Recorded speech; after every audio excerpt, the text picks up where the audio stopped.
जनमुक्ति सेना भनेको 2007 सालको क्रान्ति गर्नको लागि भारतमा स्थापना भएको थियो। तिनका नेताहरू जीबी याक्थुङबा लगायत पूर्णसिंह खवास, जीबी याक्थुङबा, त्यसपछि श्यामकुमार तामाङहरूले स्थापना गरेका थिए जनमुक्ति सेना, जसले 2007 सालको क्रान्ति गरेको थियो। पछि माओवादीले त्यसलाई पुनर्गठन गरेको थियो। तर आज हामी माओवादी जनमुक्ति सेना जुन 2058 साल मङ्सिर 8 गते स्थापना भएको थियो र त्यो दिन उद्घोष गर्नको लागि 3 ठाउँमा आक्रमण गरिएको थियो।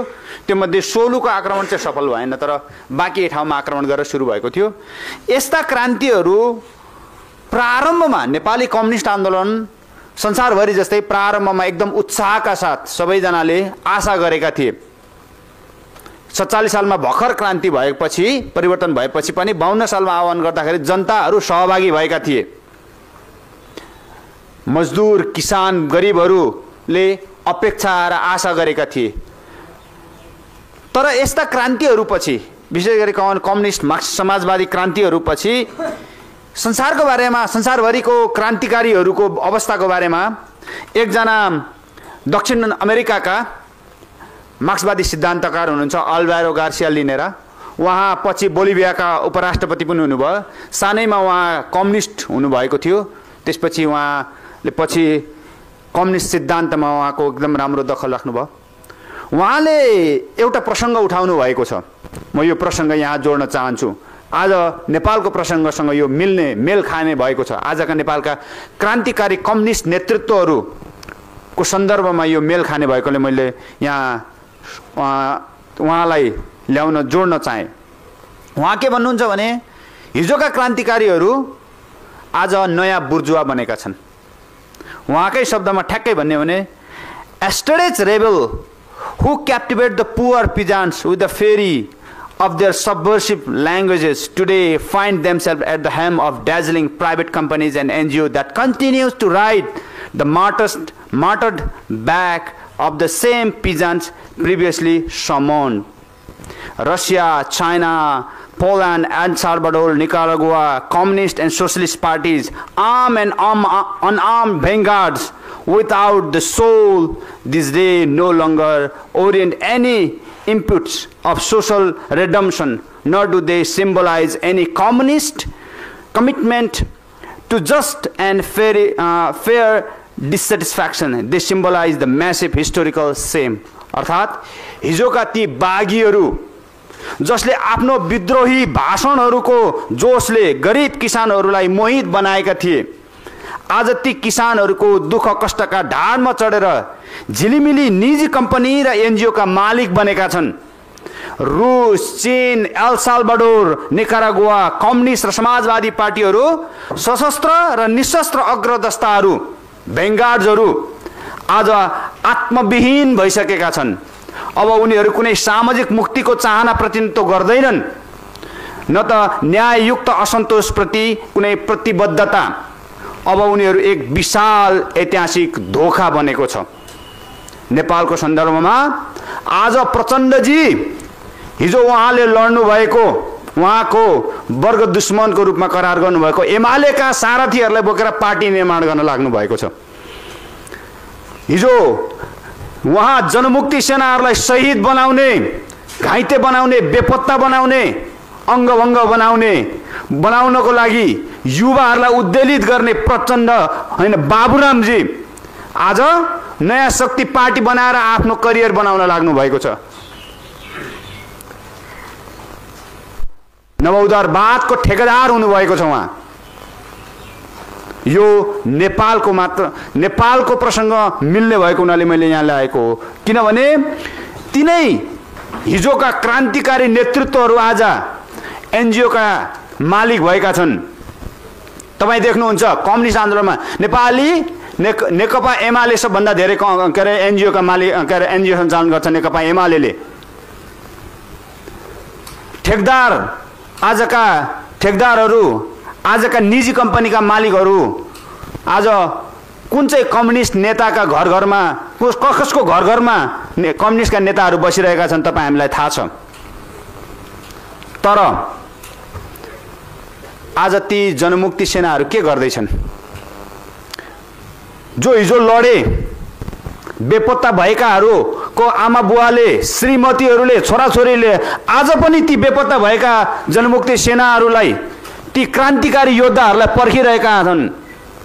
त्यसको जवाब प्रचण्ड र बाबुरामले दिनुपर्छ कि पर्दैन? सिंहदरबार छिरेपछि के उहाँहरूको जिम्मेवारी पुरा भयो?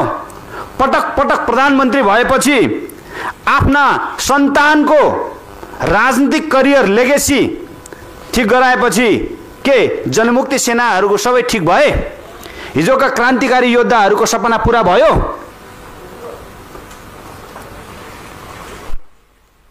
कि नयाँ पार्टीमा लागेपछि, नयाँ पार्टी खोलेर, नयाँ शक्ति खोलेर हिँडेपछि पुराना क्रान्तिको सपना पुरा भयो? त्यस्तो भयो? किन त्यो भएन? किनभने यो संसारभरिको समाजवादी कम्युनिस्ट क्रान्तिको रोग हो। त्यो रोग भनेको भौतिकवादी अग्रदस्तामा आधारित पार्टी बनाउने र सर्वसत्ता केन्द्रीकरणको नाममा शक्ति केन्द्रीकरण गर्ने र त्यो शक्तिलाई, त्यो केन्द्रित भएको शक्तिलाई आफ्नो व्यक्तिगत, राजनीतिक र आर्थिक जीवन उकास्नको लागि, आफ्ना सन्ततिहरूलाई, 7 पुस्ता पुग्ने सन्ततिलाई को जीवन सुरक्षाको लागि त्यसको दोहन गर्ने, ती क्रान्तिकारीहरूको ढाडमा चढेर दोहन गर्ने काम भएको छ। हाम्रा क्रान्तिकारी साथीहरूलाई हिजो काठमाडौँ छिर्दै गर्दा प्रचण्डहरूले भनेका थिए ढाडमा चढेर टाउकोमा हिर्काउने, वास्तवमा सही भनेका रहेछन्। वास्तवमा पुरानो सत्तालाई, पुरानोको सत्ताको ढाडमा चढेर टाउकोमा हिर्काउने भनेको होइन रहेछन्, जनमुक्ति सेनाको ढाडमा चढेर जनमुक्ति सेनाको टाउकोमा हिर्काउने भनेका रहेछन्। आज हामी बुझ्दैछौँ त्यो कुरा। र यो यसरी जनमुक्ति हजारौं जना शहीद बनाएर, शहीदको खेती गरेर, हजारौंलाई अङ्गभङ्ग बनाएर, हजारौंलाई बेपत्ता बनाएर, यसरी शहीदको खेती गरेर आज जनमुक्ति सेनालाई यसरी छोडेर गरिबीमा, बेरोजगारीमा, अरबको खाडीमा जानुपर्ने बाध्य बनाएर, समाजबाट तिरस्कृत हुन बाध्य बनाएर, समाजबाट विच्छेद गराएर, जराबाट विच्छेद गराउने अनि आफू चाहिँ नयाँ पार्टी खोल्दै हिँड्ने, यो कदापि क्षम्य हुने छैन। यो नेपाली क्रान्तिको लागि सबैभन्दा धोका हो, विश्वासघात हो। ती मजदुर, किसान, आदिवासी जनजाति, मधेसी जसले त्यो क्रान्तिलाई, नेपालको क्रान्तिलाई, क्रान्तिबाट आशा गरेका थिए, अपेक्षा गरेका थिए, तिनीहरूमाथिको धोका हो, विश्वासघात हो। त्यसैले हिजो प्राण आहुति दिने ती तमाम शहीदहरूप्रति हामी नमन गर्दछौँ। ती घाइते, ती बेपत्ता भएकाहरूलाई हामी आज स्मरण गर्छौँ र उहाँहरूको योगदानको उच्च सम्मान गर्दछौँ र हामी भन्छौँ ती जनमुक्ति सेनाहरू जसले नेपालमा संघीय लोकतान्त्रिक गणतन्त्र स्थापनाको लागि लडे, उहाँहरू सच्चा क्रान्तिकारी हुन्। बाँकी तर नेतृत्व धोकादारी भयो, नेतृत्वको धोकेबाज भयो भन्दैमा तिनीहरूको क्रान्तिको योगदानलाई हामीले अवमूल्यन गर्न मिल्दैन साथी हो। हिजो गरेका ती क्रान्तिहरू, ती सपनाहरू र योगदानको हामी उच्च मूल्याङ्कन गर्दै हामी अब नयाँ भविष्यको लागि लड्नको लागि आह्वान गर्दछौँ। ती क्रान्तिकारीहरूलाई को ढाडमा, ती क्रान्तिकारीहरूको ढाडमा चढेर आज सत्तामा पुगेकाहरू, पार्टी बनाउन र आफ्ना सन्ततिको भविष्य रक्षा गर्न लागेकाहरूलाई पनि हामी यही चेतावनी दिन चाहन्छौँ। इतिहासले तिमीहरूलाई कहिले पनि छुट दिने छैन। इतिहासले तिमीहरूको यो धोकाको, यो विश्वासघातको मूल्याङ्कन गर्नेछ र त्यो प्रत्येक धोका र प्रत्येक क्रान्तिपछि ती प्रत्येक क्रान्तिकारी योद्धाहरूले ती तिनका रगतले पसिनाले आएको सङ्घीय लोकतान्त्रिक गणतन्त्रमा जसले धोका दिएका छन् तिनीहरूलाई इतिहासको कठघरामा हामी उभ्याउनेछौँ र त्यसका लागि हामी सबैलाई राष्ट्रिय मुक्ति क्रान्तिमा लामबद्ध हुन हार्दिक आह्वान गर्दछौँ। धन्यवाद। आज म तपाईहरु सामु एउटा कडा तर अत्यन्त जरुरी सत्य लिएर आएको छु, उभिएको छु। यो सत्य हाम्रै इतिहासको रगत पसिना आँसु र बलिदानमा लेखिएको सत्य हो। हामीले एक दिन क्रान्ति गरेको थियौँ, हामीले नयाँ नेपालको सपना देखेका थियौँ। गाउँका गरिब किसान उठेका थिए, दलित जनजाति श्रमिक युवा युवती सबै उठेका थिए। कसैले बन्दुक बोक्यो, कसैले खाना पकायो, कसैले रातारात पहरा दियो। त्यो क्रान्ति कसले चलायो? नेताहरूले मात्र होइन, हामी सबै जनताहरूले चलाएका थियौँ।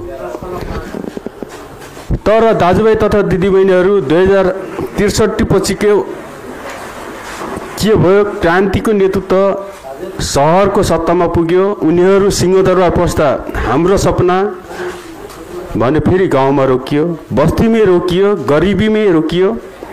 हिजो ज्यानै दिएर लड्ने जनमुक्ति सेनाको लडाकुहरू आज धेरै जसो बेरोजगार छन्, खाडीको मुलुकहरूमा छन् र दुखी भएर बाँच्नु परिरहेको छ।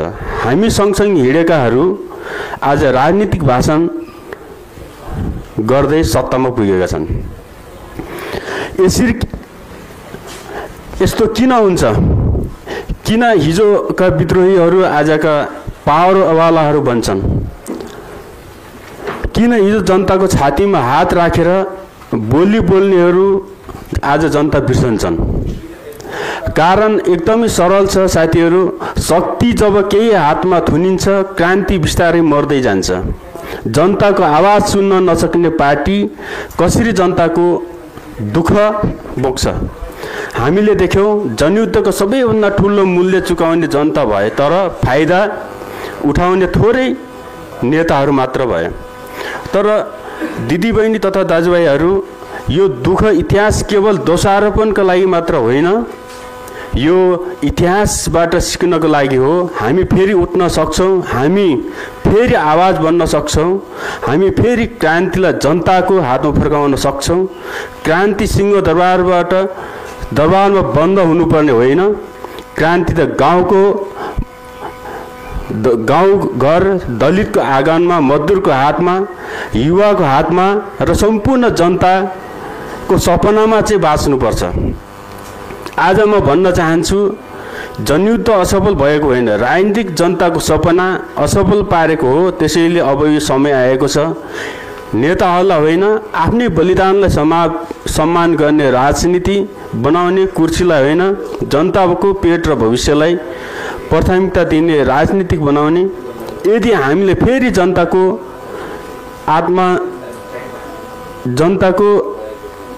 आत्मा नै राजनीति निर्माण गऱ्यौँ भने, यदि हामीले फेरि दलित जनजाति किसान मजदुर र युवाको आवाजलाई केन्द्रमा ल्यायौँ भने तब मात्र साथीहरू, जुन नेपालको लागि जनयुद्ध लडियो त्यही नयाँ नेपालको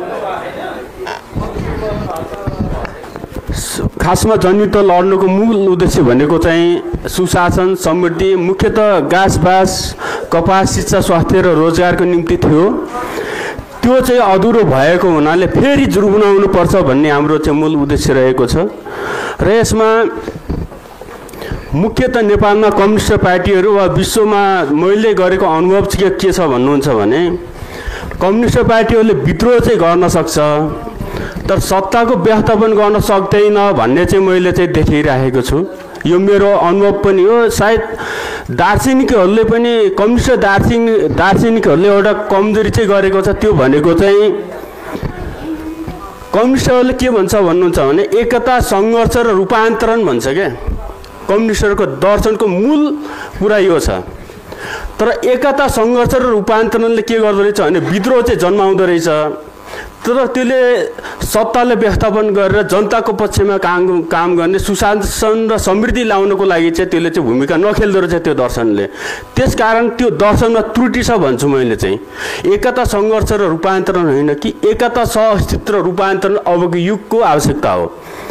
त्यसकारण के भने अहिले जति पनि कम्युनिस्ट फिलोसफी फेल भइरहेको छ विश्वभरि, त नेपालमा पनि यो फिलोसफीले चाहिँ काम गर्दैन। अब चाहिँ किया मैले देखेको चाहिँ कि त कम्युनिस्टहरूले चाहिँ नयाँ फिलोसफीको विकास गर्नुपर्छ, चाहिँ देशलाई चाहिँ सही दिशातर्फ लैजान सक्छन्, होइन भनेदेखि यही तरिकाले चाहिँ कम्युनिस्टहरूले चाहिँ विद्रोह मात्र मचाउने तर सत्ताको व्यवस्थापन गर्न नगर्ने अवस्था रहिरहन्छ।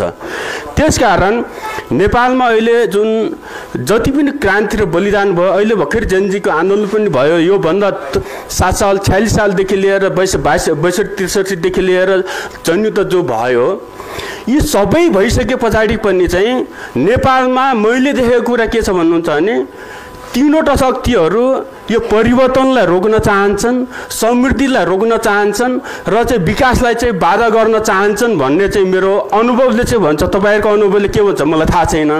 नेपालको हकमा चाहिँ मैले अघि पनि भनिसकेँ, कम्युनिस्टहरूको फिलोसफीले रोक्छ नै, सँगसँगै काङ्ग्रेस र राजावादी यो तीनवटा शक्ति नेपालको लागि चाहिँ अलिकति बाधक घातक हो कि भन्ने चाहिँ मैले एउटा अनुभव गरेको हुनाले चाहिँ यहाँहरूसम्म चाहिँ भन्न चाहन्छु कि अब नेपाललाई विकास गर्न चाहने हो भने यी रोगहरूलाई पनि उपचार गर्नुपर्छ भन्ने कुरा राख्दै बिदा हुन्छ। धन्यवाद।